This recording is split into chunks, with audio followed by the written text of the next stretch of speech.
Dear students, we are coming to you on the second video. Hope technology improves in presentation at this time than the previous.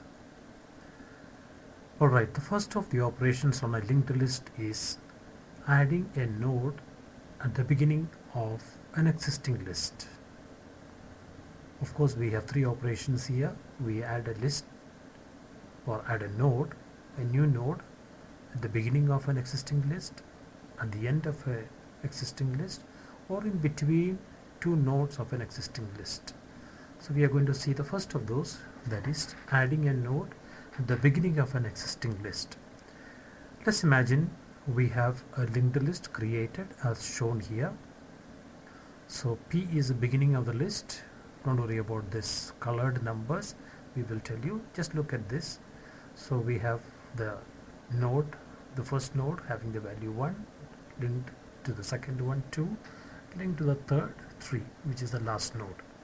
And P is the beginning of the list. We know from the first assignment given how to create a linked list. So this is nothing but, look here at the right, the step number 1, P equal to create n. Number of nodes would be created based on the following above previous algorithm, and it would be given to starting P. So the first line, that is why the red colored number 1. So this step number 1 in red color creates this list. Now our operation is, we need to add a node at the beginning of P, that is somewhere here.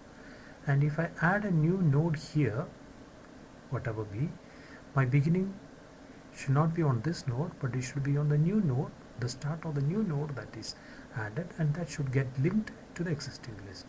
So let's come back here. So step number 2, I call my get node function. So we have seen this get node Q, which means Q will be a new node created. So let's imagine this is a node Q in the purple color, that is step number 2 created, and I have read the value inside, so I have just used the algorithm read Q data, okay, and I'm reading the value, let's say 0 into this. So I have created Q, forget about the connections, just this Q, and with the value 0, so that is a purple color, 2 lines, 2 and 3 happens creating the node. Then now a new node is created, that is called Q, or Q points to this node.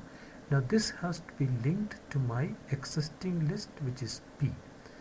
That means this node, that means the link field here is Q next. So Q next must point to this node, which is P. So we have step number 4, Q next equal to P.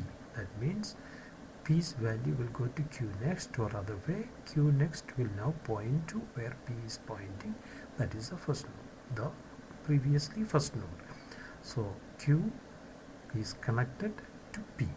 So that is step number 4. Now P need not be here because P should be always at the beginning. So I am changing this P, removing this P from here, and I give it to the first node, which was Q. So P equal to Q, that means P will now point to the same location where Q is pointing, or P comes to the beginning of the node, and I'm going to return that, return P, which means P is my new beginning of the resultant list with Q inserted at the beginning. So if I print now using the previous function of print P, now I will get nodes in the sequence of 0, 1, 2, 3.